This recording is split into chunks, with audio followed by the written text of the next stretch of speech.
A beggar was walking down the street when he saw his deceased wife entering the church in a wedding dress. As she approached, she shouted something that left all the guests speechless.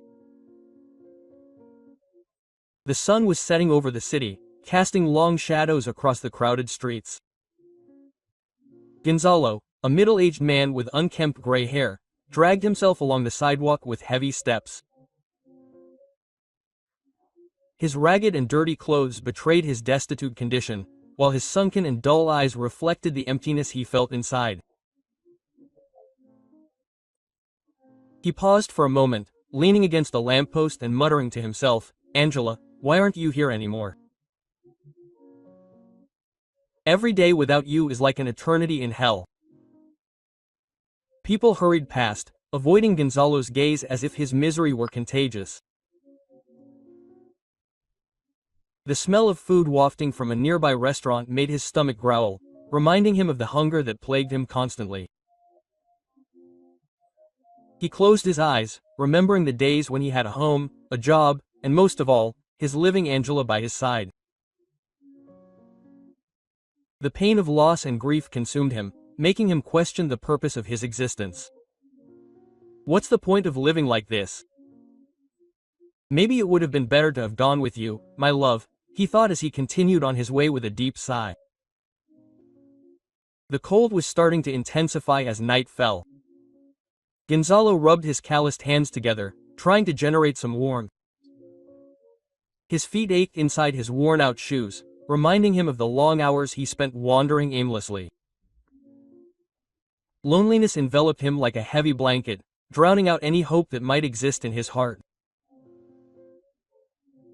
He looked up at the sky, the first stars were beginning to appear, and he whispered, "God, if you exist, why did you take her? Why did you take Angela from me?" Quote.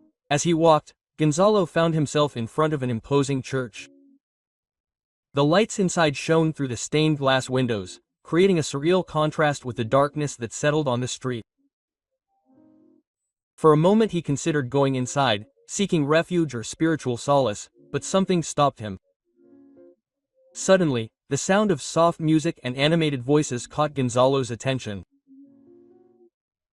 He turned and saw a group of elegantly dressed people approaching the entrance of the church. In the middle of them stood a figure in white, a bride. Gonzalo felt his heart race. A strange feeling took hold of him. Something about that woman seemed familiar, terribly familiar. He squinted, trying to see better through the gloom. "I feel ashamed of what I've become, but God doesn't care about that, does he?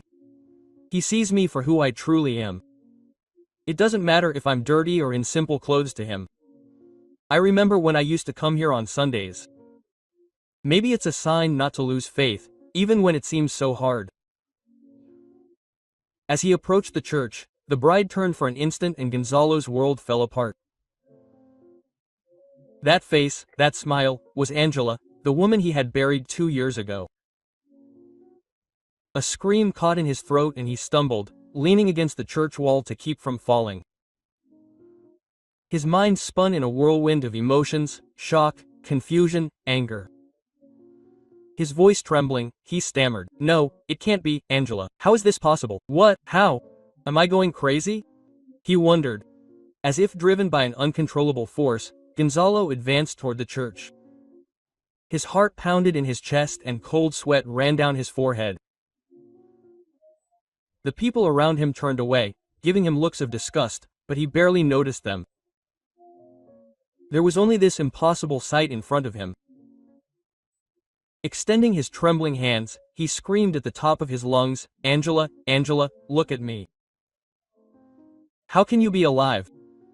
What's going on here?" The bride hesitated for a second, her body tensing as if she recognized the voice. But then, in a sudden movement, she turned and entered the church. Gonzalo froze. The shock gave way to a toxic mix of pain and fury. His eyes, once wide with surprise, now burned with rage. She had deceived him. Gonzalo clenched his fists, his nails digging into his palms. "You lied all these years. I lived in hell and you were here alive. How could you do this to me, Angela? He growled, his voice shaking with suppressed emotion. Determination took hold of Gonzalo. He looked at his ragged clothes, his dirty hands, and then at the imposing, ornate door of the church. A fierce resolve gleamed in his eyes. His voice laced with bitterness and determination, he murmured, "You won't marry again? You don't deserve this ceremony. I'm going to show everyone who you are. You owe me an explanation, and I will get it, even if it's the last thing I do in this miserable life." Quote. With firm steps and a burning heart, Gonzalo climbed the steps of the church. He was no longer the broken, hopeless man of moments before. Now he was a man searching for answers, determined to confront the ghost of his past and unmask the lie that destroyed his life. The interior of the church was resplendent with white flowers and twinkling candles, creating a fairy tale atmosphere. The elegantly dressed guests filled the polished wooden pews, whispering excitedly as they awaited the ceremony to begin. At the altar, Antonio, tall and handsome in his tuxedo, adjusted his bow tie with nervous fingers. His eyes shone with anticipation, but there was a shadow of concern in his features. The priest, an older man with graying hair, smiled kindly at him. "Reassure him. Have faith, my son. Soon your bride will be here to begin this new journey with you." In the front row, Antonio's parents watched the scene with tense expressions. His mother, an elegant middle-aged woman, whispered to her husband, "I still can't believe Antonio is marrying that woman we barely know. There's something about her that I don't like, Charles," she said. Antonio's father, a successful businessman, nodded discreetly. "I know, my dear, but Antonio seems happy. Let's give Celeste a chance. Maybe she'll surprise us." At the back of the church, in a small, private room, Celeste was putting the finishing touches on her appearance. Her white dress, an exclusive model by a famous designer, hugged her curves perfectly. She adjusted the delicate veil over her meticulously styled hair and smiled at her reflection. Her eyes shone with happiness and anticipation, but there was a hint of anxiety in her gaze. "This is the day I've always dreamed of. Antonio is everything I could ever want in a husband. I can't wait to get started. Our life together and to prove to everyone that I am worthy of this love," she thought as she applied the last touch of lipstick, focused on the future she so desired. The music began to play, announcing the entrance of the bride. The guests stood up and turned towards the entrance of the church. Celeste took a deep breath, her heart beating fast with excitement. She began to walk down the aisle with graceful and confident steps. All eyes were fixed on her, admiring her radiant beauty. Antonio, at the altar, seemed delighted with a wide and loving smile. Celeste smiled back sweetly. "This is the perfect moment. Everything is exactly as I planned. I couldn't be happier," she thought. However, as she walked down the aisle, she noticed the critical glances of Antonio's parents. She lifted her chin, determined not to let anything ruin her big day. As she passed them, she heard Antonio's mother murmur, "She is pretty, but there is something about her that doesn't convince me. I hope Antonio knows what he is doing." Celeste she pretended not to hear, keeping the radiant smile on her face. She reached the altar where Antonio awaited her with eyes full of adoration. "We are gathered here to celebrate the union of Antonio and Celeste in holy matrimony." The priest began, his solemn voice echoing through the church. As the priest spoke, Celeste discreetly scanned the congregation. She saw smiling faces, some curious, others clearly disapproving. She knew that many questioned her financial situation, her rapid rise in social status, but she was determined to prove her worth.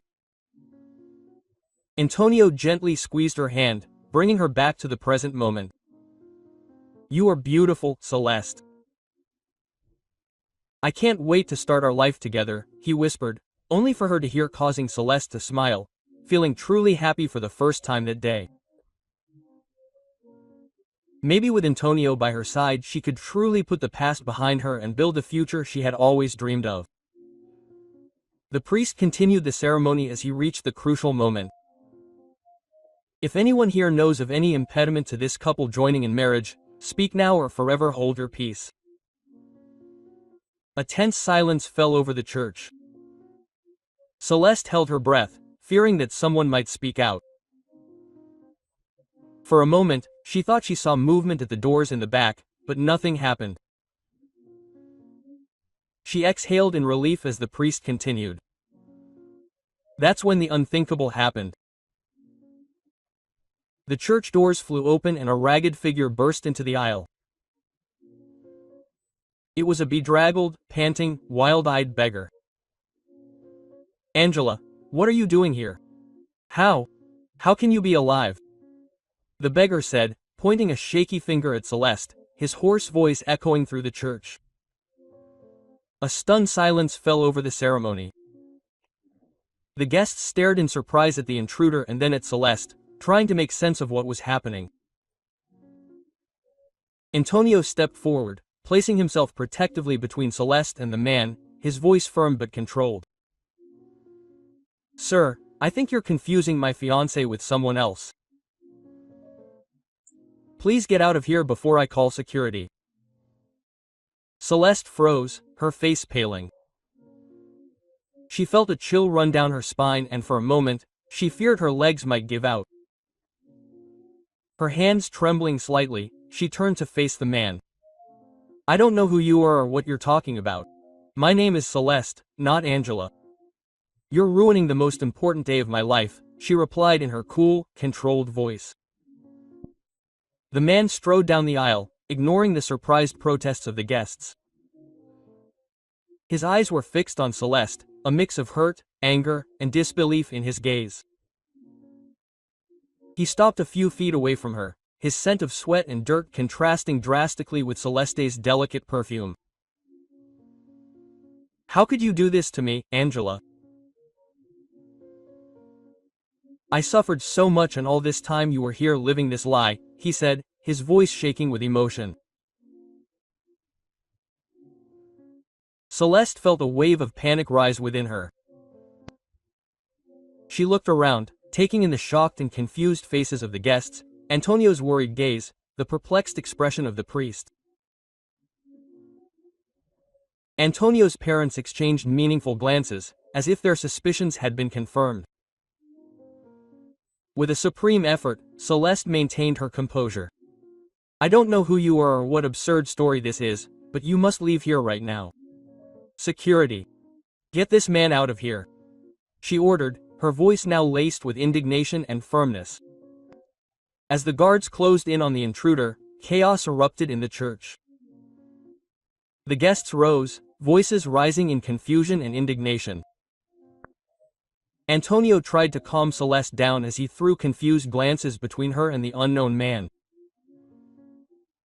The priest, visibly distraught, tried to restore order. The chaos in the church reached its peak as Gonzalo, taking advantage of the confusion, managed to get away from the guards who were trying to stop him. With determined steps he advanced towards Celeste, his eyes fixed on her as if nothing else existed around them. The bride instinctively stepped back, but Antonio placed himself between them trying to protect her. Gonzalo, however, was not intimidated. "I know it's you, Angela. How could you fake your death? Why did you do this to me? I was devastated to lose you. I fell into depression and I lost everything." "Absolutely everything," he said, his voice heavy with emotion and desperation, echoing throughout the church. Celeste, feeling the gazes of all the guests on her, took a deep breath and lifted her chin, determined to maintain her composure. Her eyes met Gonzalo's, cold and distant, as if she were looking at a stranger. "Are you crazy? I don't know who Angela is, but she must be dead.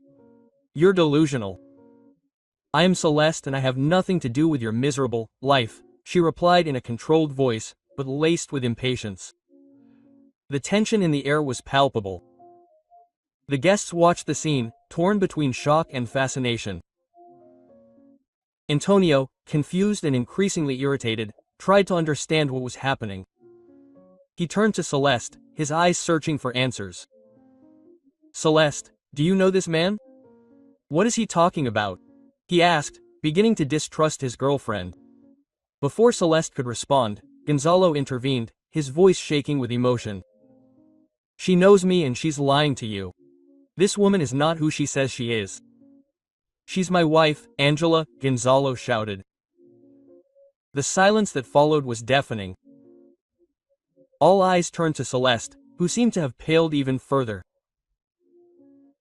For a brief moment, something seemed to waver in her eyes, but she quickly regained her composure. With a forced laugh, she addressed Antonio and the guests. "This is ridiculous. You're not going to believe the words of a crazy beggar, are you? I'm Celeste, the woman Antonio loves. This man obviously needs help." The security guards finally managed to reach Gonzalo, grabbing him by the arms.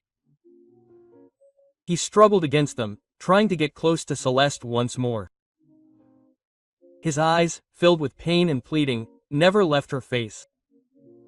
"Angela, please stop lying to me. I deserve to know the truth. Do you know who I am? I deserve an explanation," he said. However, Celeste, visibly disturbed, maintained her mask of indifference. She turned to the security guards and said, "Get this man out of here immediately. He's ruining my wedding." As the guards dragged Gonzalo towards the exit, the chaos in the church reached its peak. The guests argued amongst themselves, some defending Celeste, while others cast suspicious glances. Antonio's parents whispered furiously, casting accusing glances towards the bride. The priest tried in vain to restore order. In the midst of it all, Antonio seemed lost. His gaze alternated between Celeste and the man being thrown out. Gonzalo, even as he was being dragged away, did not give up. "I will find out the truth, Angela.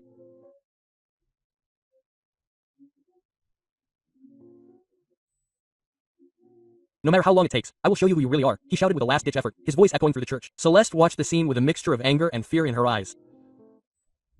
For a brief moment, her mask fell and a look of guilt and pain crossed her face, but it was only for a second. She quickly composed herself, turning to Antonio with a forced smile. "My love, don't listen to that madman.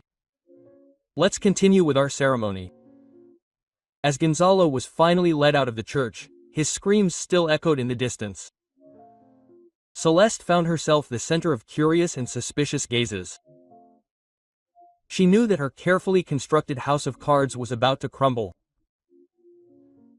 With a supreme effort, she turned to the priest. "Father, please, let us continue. Let's not let a deranged person ruin this special day," she pleaded, her voice shaking slightly. The priest nodded and continued the ceremony amidst the chaos. Hours later, dawn was falling over the cemetery, enveloping the tombstones in long, sinister shadows. Gonzalo walked with heavy steps among the graves, his solitary figure outlined against the twilight sky. His eyes, red and puffy from crying, scanned the inscriptions on the tombstones until he finally found what he was looking for. In front of him, a white marble tombstone bore the name Angela Rodriguez in gold letters. Gonzalo fell to his knees, his trembling hands touching the cold marble. "Why? Why did he do this to me?" he whispered, his voice cracking with emotion. Memories of the past 2 years flooded back. The desperation, the pain of loss, the endless nights crying for her, the feeling of depression engulfing him, losing the company, the house, and everything he had. And now the revelation that it had all been nothing more than an elaborate lie. Gonzalo felt a growing rage bubble up inside him, mixed with a deep sense of betrayal. He looked to the sky as if searching for answers in the stars that were beginning to appear in the firmament. "I love you so much, I gave everything for you. How could you throw it all away?" With an anguished cry, Gonzalo began to finish it off with his bare hands. Damp dirt gathered under his nails, but he didn't care. He needed to see it with his own eyes, to confirm the terrible truth that his heart already knew. As he dug frantically, tears streamed down his face, mixing with the dirt and sweat. I will find out the truth, Angela. No matter how much it hurts, I need to know why. The hours passed slowly as Gonzalo continued his desperate task. His muscles screamed with exhaustion, his hands bled. But he did not stop. The moon was already high in the sky when his efforts were finally rewarded or punished. His hands found the smooth surface of the coffin. With a last effort, Gonzalo cleaned away the remaining dirt and opened the lid. The coffin was empty. Gonzalo stood frozen, staring at the white satin-lined interior, spotless and empty. Reality hit him like a punch to the stomach, leaving him breathless. He stumbled backward, falling to a sitting position on the disturbed earth. So it's true, it was all a lie, he murmured, his voice cracking with the pain of confirmation. The silence of the cemetery seemed to mock him, echoing with the emptiness he felt in his chest. Gonzalo looked at his dirty, bloody hands, symbols of his desperation and his fruitless search for answers. The anger that had consumed him before gave way to a profound sadness, a sense of loss even greater than when he believed Angela was dead. Why, Angela? What did I do wrong for you to abandon me like this? Slowly, Gonzalo stood up. His eyes scanned the silent cemetery, the tombstones silent witnesses to his pain. He glanced one last time at the empty grave, at the lie carved in marble. With a heavy sigh he turned to leave, his shuffling footsteps echoing in the night. She left me to live a lie, but this is not over, Angela. I will discover the whole truth. No matter what it takes, Gonzalo murmured, as the bitter realization that Angela may have left him for a life of wealth washed over him. And so Gonzalo left the cemetery, a broken shadow against the nighttime horizon. Behind him, the empty grave stood as a monument to his pain and Angela's betrayal. A silent reminder that sometimes the truth can be more painful than the cruelest lie. Celeste and Antonio's luxurious mansion was engulfed in a tense silence. The couple had just returned from what should have been the happiest day of their lives, but the incident at the church hung over them like a dark cloud. Celeste, still in her wedding dress, paced nervously across the living room, her heels clicking on the marble floor. Antonio watched her from the couch, his face a mixture of concern and confusion. Celeste, who was that man in the church? What did he mean by all those accusations? Antonio asked, finally breaking the silence. Celeste stopped abruptly, turning to look at her, confront him. Her eyes shone with a mixture of irritation and something that could be interpreted as fear. She took a deep breath, looking at her husband, worried and scared. Antonio, I already told you. I have no idea who that man was. He must be some crazy person who mistook me for someone else, she said. Antonio got up from the couch and approached Celeste. His gaze was intense, searching for the truth in her eyes. He called you Angela, he said he was your husband. How could he possibly imagine that you were someone else? What are you hiding from me, Celeste? He asked. Celeste laughed, a forced and humorless sound.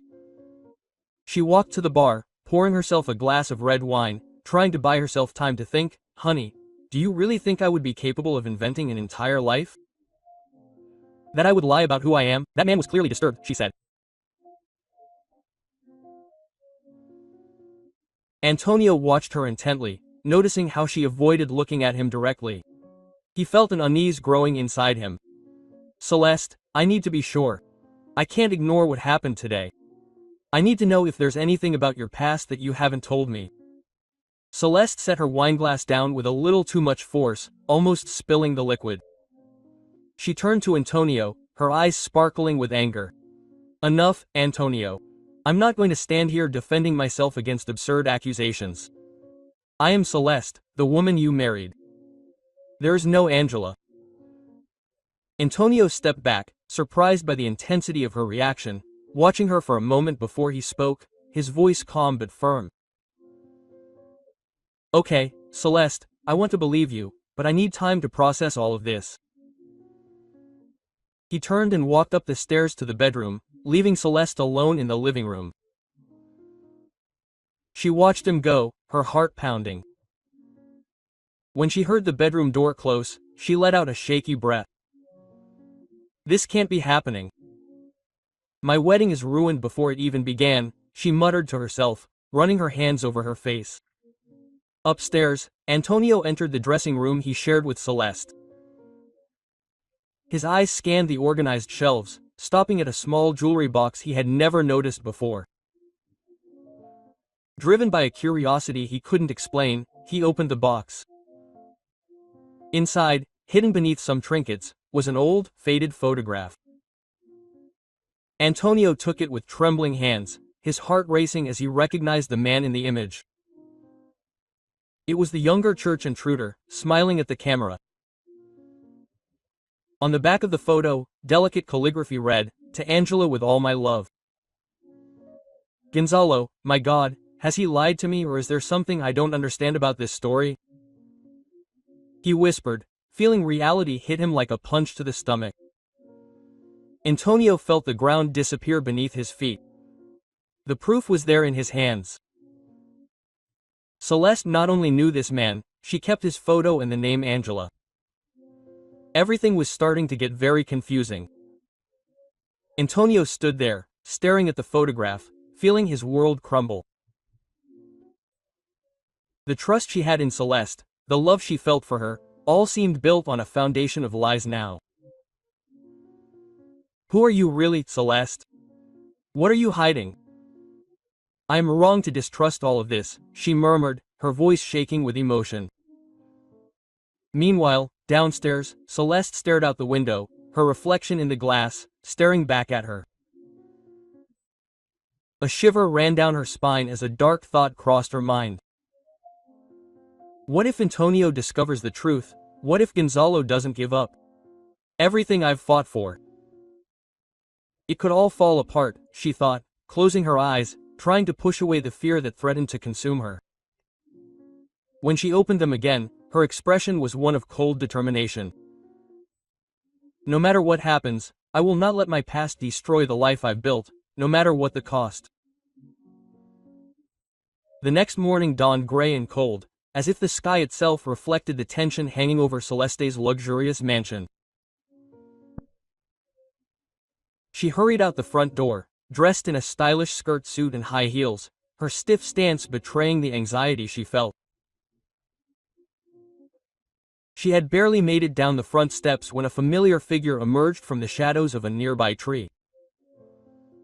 Gonzalo, with deep circles under his eyes and wrinkled clothing, stood in front of her, blocking her path. Angela, or should I say Celeste, we need to talk, he said, his voice husky with excitement. Celeste froze. Her eyes widened for a moment before narrowing into a look of contempt. She quickly glanced around, making sure no neighbors were around to witness the scene. Get out of my way, Gonzalo. We have nothing to talk about, she said. How did you get this address? She respectfully tried to dodge him. Gonzalo, however, did not move. His eyes, once filled with love, were now overflowing with pain and confusion. He reached out as if to touch her, but dropped it beside him. I picked up a newspaper from the trash and saw your new name in a social column about the wedding. The news story mentioned the family mansion. Why, Angela? Why did you fake your death? Why did you abandon me like that, Celeste Rio? A cold, humorless sound that cut through the morning air like a sharp blade. He tossed his hair back, a calculated gesture of indifference. You really don't understand, do you? I don't want to see you again. I never wanted to live in poverty. I left you because you had nothing left to offer me. Your company was bankrupt. It was only a matter of time before you lost it. The words hit Gonzalo like a punch to the stomach. He stumbled backward. The reality of the situation finally hit him with full force. The woman in front of him was no longer the Angela he knew and loved. She was a stranger, cold and calculating. But our love, everything we lived together, he stammered, his voice breaking. Celeste rolled her eyes, her impatience evident. She took a step forward, her voice low and clipped. Love doesn't pay the bills, Gonzalo. Love doesn't buy designer clothes or expensive jewelry. I deserved more and I went looking for it. Gonzalo felt as if the ground disappeared from beneath his feet. Every word Celeste said was like a stab in his already shattered heart. He looked at her for any trace of the woman he once loved, but found only coldness and arrogance. I loved you. I was always a good husband and I gave you everything I could. I would do anything for you. You've become a monster, Angela. He whispered, the disappointment evident in his voice. Celeste smiled. A smile that didn't reach her eyes. She leaned closer. Her voice now just a venomous whisper. No, Gonzalo, I was always like this. You were too blind to see it. With those words, she pushed him aside and walked toward her fancy car parked on the street. Gonzalo stood frozen, watching her walk away. Every step she took seemed to take with it a piece of his shattered heart. That's it. Are you going to pretend I never existed? Are you going to keep lying to everyone? Her voice trembled. Celeste paused for a moment, her hand on the car door handle. Without turning around, she replied, exactly, Gonzalo. To me, you've been dead for a long time now. There's no point in trying to expose me. No one would believe a dirty, smelly beggar. And with that, she got into the car and drove off, leaving behind a cloud of dust and the echo of her cruel words. Gonzalo stood there motionless, feeling more alone and lost than ever. The tears he had held back for so long finally fell, mixing with the dust of the street. What do I do now? My whole life has been a lie, he muttered to himself, his voice barely audible.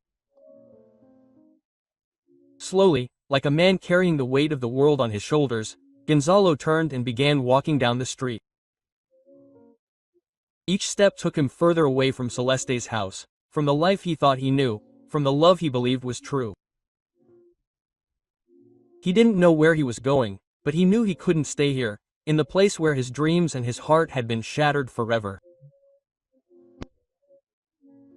As he walked, Celeste's words echoed in his mind, each one a stab in his already broken heart. I never wanted to live in poverty. I left you because you had nothing to offer me. The cruelty of those words, the coldness with which they were spoken, were almost unbearable. How could I have been so blind? He thought as tears continued to stream down his face. How did I not see who he really was? The first drops of rain began to fall just after Gonzalo left Celeste's house, as if the sky were weeping for him. In a matter of minutes, the drizzle turned into an unrelenting downpour. Gonzalo staggered through the streets, his already soaked clothes clinging to his trembling body. Water ran down his face, mixing with the tears that kept falling. He could barely see the road in front of him, but he kept walking, driven by the pain and the need to get as far away as possible from that house, from that woman who had destroyed his life. Why, Angela? Why did you do this to me? He muttered repeatedly, his voice barely audible over the roar of the storm. Night fell quickly, enveloping the city in an oppressive darkness.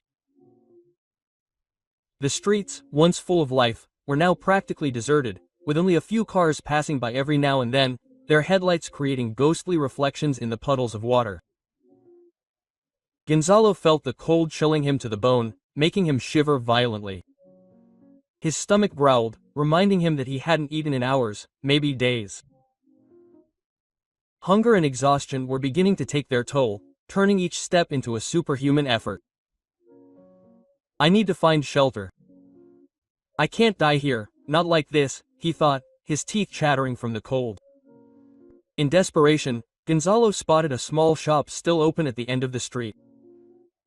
With the last of his strength, he crawled over there, hoping to find some kind of shelter. As he entered, dripping water all over the floor, he was immediately greeted by the hostile gaze of the owner. "Hey, you, get out of here right now. I don't want dirty beggars in my shop," the man shouted, advancing menacingly towards Gonzalo. Without the strength to argue, Gonzalo retreated back into the street, his heart heavy with humiliation. He looked around, silently begging for help from the few passers-by hurrying by, sheltering themselves from the rain with umbrellas, but no one even glanced at him. It was as if he were invisible, a ghost wandering the city streets. "That's how she saw me, someone who wasn't worth a second glance," he thought bitterly, feeling increasingly alone and desperate. With weak legs and blurry vision, Gonzalo continued on his way, aimlessly through the rainy night. Every step was a battle against the exhaustion and despair that threatened to consume him. In his mind, Celeste's cruel words mixed with the sound of the rain, creating a symphony of pain and rejection. "That's what he saw in me, a failure," he muttered to himself, his voice choked by tears and the cold. Finally, unable to continue, Gonzalo collapsed in a dark corner, his exhausted body giving way to fatigue and hunger. He huddled against the wall of a building, futilely searching for some shelter from the relentless rain. His heavy eyes began to close, consciousness slowly slipping away. Maybe it's better this way. It was his last coherent thought before he succumbed to the darkness. Maybe now the pain will finally end. The hours passed, the night giving way to a gray, hazy dawn. The rain had gotten worse and Gonzalo was nearly dead from the cold after hours in the pouring rain.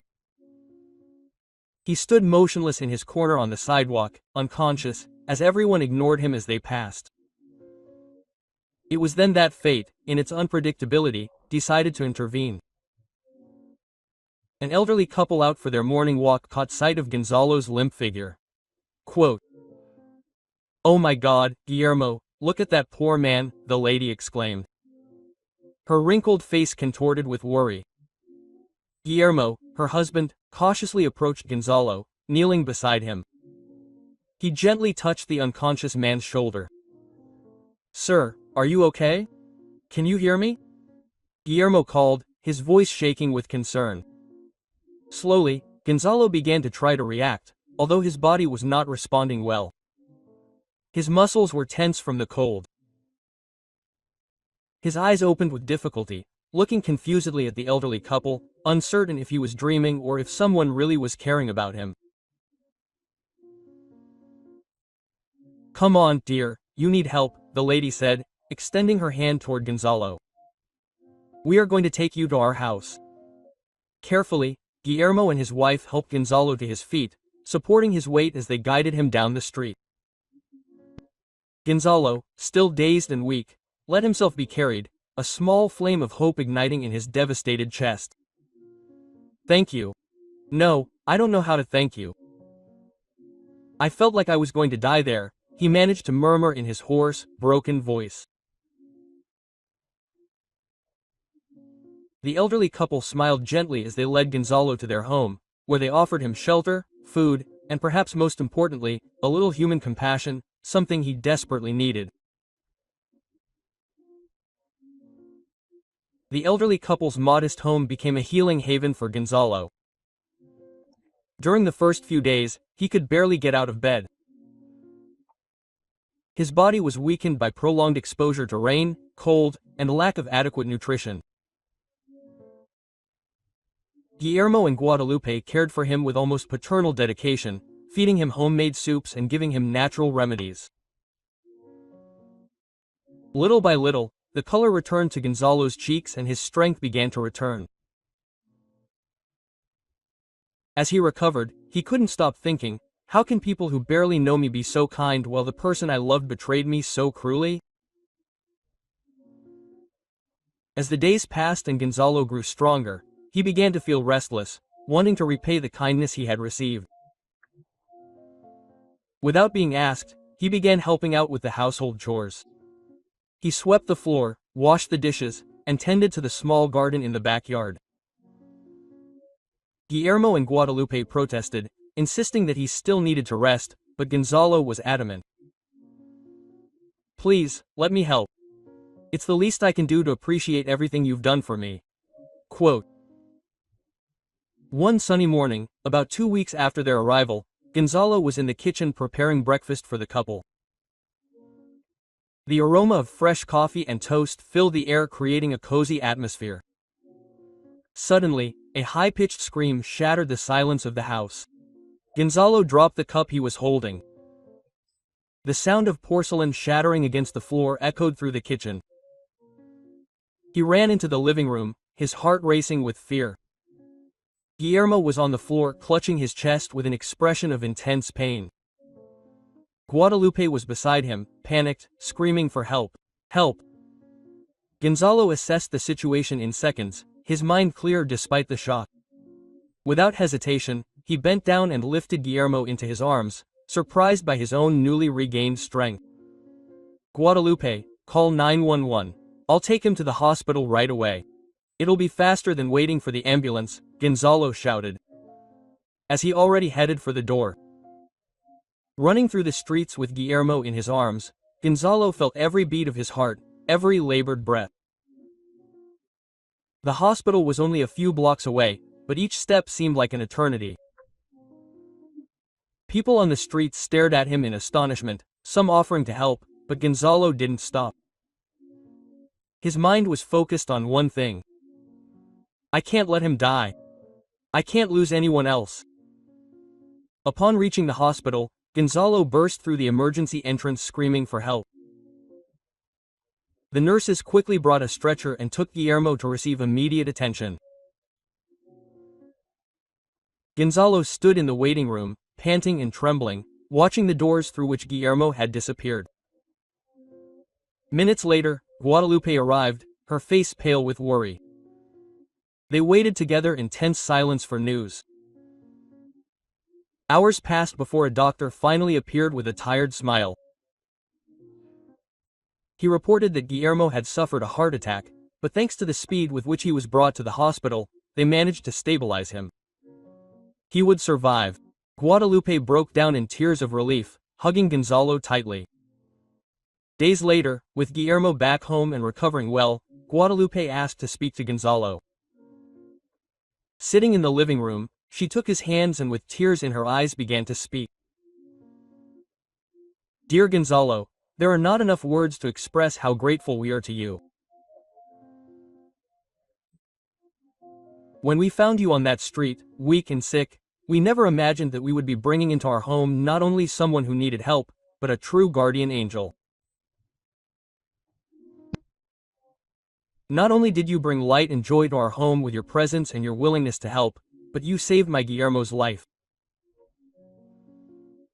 Without a doubt, your bravery and quick thinking could have cost me the love of my life. You gave us more time together, more memories to make, more love to share. In all my years, I have never met someone with such a big heart and kind soul as yours. You came into our lives broken and wounded, but you showed us a strength and kindness that is truly inspiring. Guillermo and I have spoken, and we want you to know that this house is now your home too. The guest room is yours, for as long as you wish to stay. Additionally, we would like to offer you a small monthly stipend in exchange for your help with household chores. We know it is not much, but we hope it will help you rebuild your life. You have given us an invaluable gift, Gonzalo. You gave us more time together, more love to share, and now we want to return the favor by offering you not just a roof over your head, but a home, a family. Because that is what you have become to us, Gonzalo. Family. And family takes care of each other in good times and bad. So please, stay with us. Let us help you heal your wounds, just as you healed ours.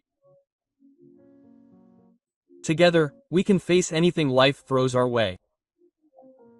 Gonzalo listened to Guadalupe's words in silence, tears streaming down his face. When she finished, he was overcome with an emotion he hadn't felt in a long time: hope.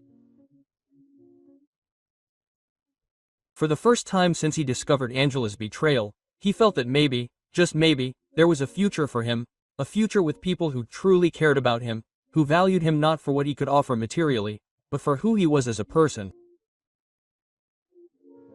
Thank you. You've saved me in more ways than you can imagine.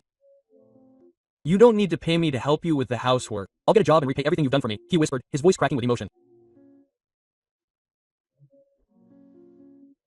In that moment, as he held Guadalupe close and felt the weight of the world lift off his shoulders, Gonzalo made a decision.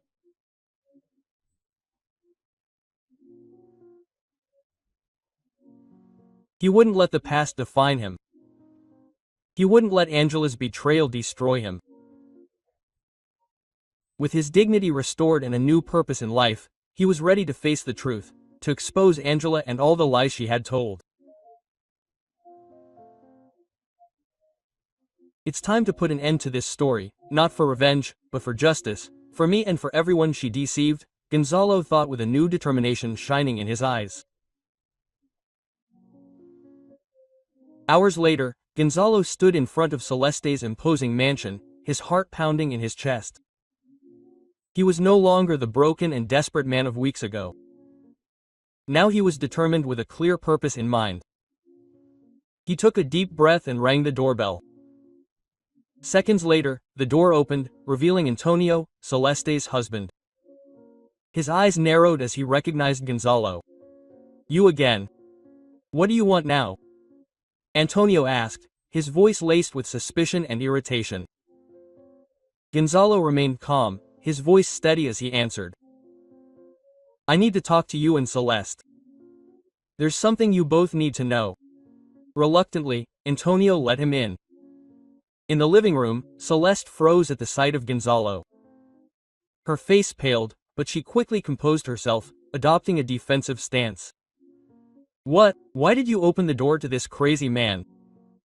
Hasn't he caused enough trouble already when he almost ruined our wedding? If it's him or her." Quote. Antonio, however, seemed to be struggling with his own thoughts. He looked from Celeste to Gonzalo and then suddenly went to a drawer and pulled out a copy of the photograph. It was the image of Gonzalo that he had found among Celeste's things. "Before anything else," Antonio said, his voice shaking slightly, "I want the truth. Celeste, who is this man? Why do you keep a photo of him hidden?" "I sent investigators, but now that he's here, I just want the truth immediately." "Speak the truth, even once." Celeste paled even more. Her eyes widened in fear. "Antonio, I can explain it," she stammered. "But Antonio, no, Celeste, enough lies." "I want to hear from him," Antonio said, pointing at Gonzalo. "Who are you really and who is she?" Gonzalo took a deep breath, feeling the weight of the moment. "My name is Gonzalo and this woman," he pointed at Celeste, "was my wife. Her real name is Angela." The silence that followed was deafening. Antonio staggered as if he had been struck while Celeste seemed to have frozen. Gonzalo continued, his voice calm but firm. "She faked her own death 2 years ago. She abandoned our life together and assumed this new identity. All to escape what she considered a life of poverty. Somehow she siphoned off money from my company before she left." Antonio turned to Celeste, his eyes pleading for denial. "It's true. This whole thing, our life together, was a lie." Celeste, cornered, finally let her mask fall. Tears streamed down her face as she admitted, I just wanted a better life. You don't understand. I couldn't keep living in poverty." Antonio recoiled as if he had been struck. His expression changed from surprise to anger. Hands shaking, He reached for the phone. I'm sorry, Celeste, or Angela, or whatever your name is, but I need to call the police. This is fraud, this is a crime. The minutes that followed were a whirlwind. The police arrived. They listened to the stories. They examined the evidence presented by Antonio and Gonzalo. Celeste, or Angela, was handcuffed and led from the house as her world of lies crumbled around her. Before she was loaded into the police car, Gonzalo stepped closer one last time. Their eyes met. Years of shared history passed between them in seconds. Why, Angela? Did our life together mean so little to you? Gonzalo asked, his voice thick with emotion. For the first time, Celeste seemed genuinely remorseful. I'm so sorry, Gonzalo. I truly loved you, but the fear of poverty was stronger. I couldn't stand that life, she said. Gonzalo nodded slowly, finally understanding. You chose material comfort over true love. I hope it was worth it. He walked away, leaving Celeste speechless, facing the consequences of her choices. As the patrol car drove away, Gonzalo felt a weight lift from his shoulders. The cycle had finally ended. Goodbye, Angela. May you find justice, and who knows, maybe one day you'll find peace wherever you go, he thought, turning his back on the past and walking toward his uncertain but possibility-filled future.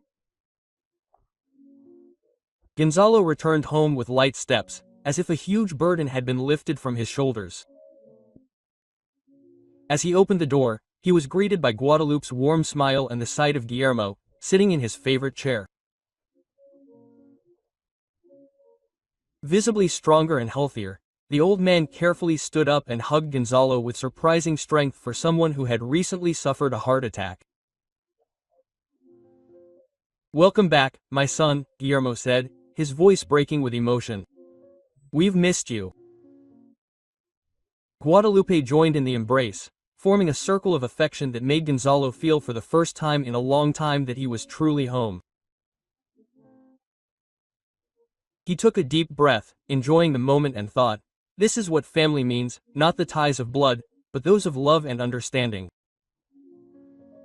The days that followed were ones of healing and renewal. Gonzalo dedicated himself to helping Guillermo in his recovery, accompanying him on short walks around the neighborhood, which gradually became longer. During these walks they talked about life, second chances, and the future. Guillermo, with his wisdom accumulated over the years, offered advice that Gonzalo listened to attentively. You know, Gonzalo, sometimes we have to lose everything to discover what really matters, Guillermo said during one of their walks. Gonzalo nodded, reflecting on the old man's words. You're right, Guillermo. I lost my past, but I gained a new family and a new purpose. I signed up for an interview to be a caregiver for the elderly. I believe that this is my calling. In the meantime, news of Angela's arrest, or Celeste as she was known, spread quickly. Antonio, devastated at first by the betrayal, found the strength to move forward. He sought therapy to deal with the trauma of his disappointment and slowly began to rebuild his life. One day, to everyone's surprise, Antonio showed up at Gonzalo's house to talk to him. Antonio approached Gonzalo, his face reflecting a mix of emotions, gratitude, sadness, and a touch of shame. He took a deep breath before he began to speak, as if he were gathering the courage to share something difficult. I found out where you lived and I wanted to thank you personally, Antonio said, extending his hand toward Gonzalo. I know it must have been hard for you too, but exposing the truth was the right thing to do. After you confronted us that day, I began investigating on my own. What I discovered, well, was shocking, to say the least. Quote. Antonio paused, running a hand through his hair in frustration. His eyes met Gonzalo's, filled with a shared understanding. Angela, or Celeste as I knew her, had an obsession with status and wealth that went beyond anything I could have imagined. I discovered that her entire life was a careful construction to reach what she considered the apex of society. Every choice, every move was calculated to elevate her socially. Gonzalo listened intently, his face a mask of surprise and sadness. Antonio continued. She didn't just fake her death to leave you, Gonzalo. She completely reinvented her identity, changing her name, her past, even her accent and her mannerisms. All to fit into the world she wanted to inhabit. I found records of etiquette classes, addiction classes, even subtle plastic surgery to change her appearance.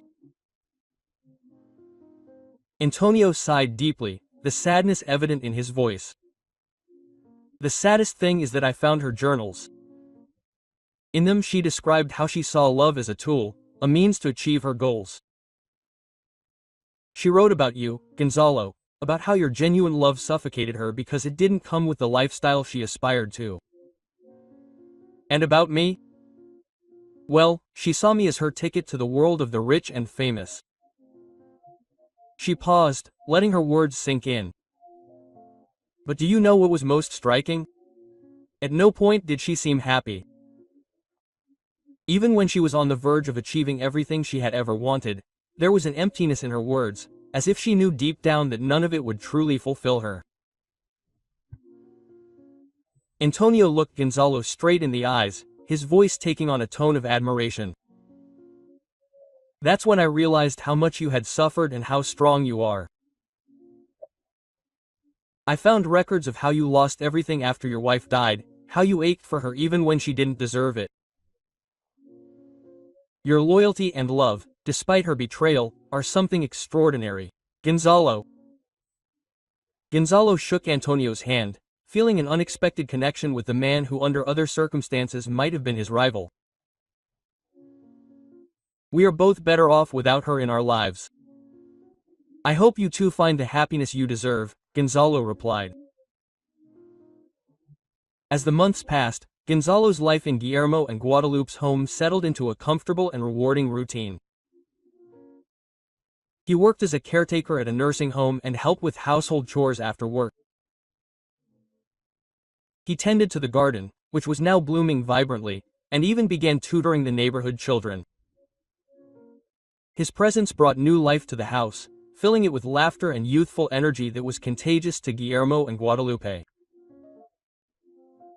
One afternoon, as everyone enjoyed tea in the garden, Guadalupe took Gonzalo's hand and said with tearful eyes, "You have brought so much joy to our lives, my dear.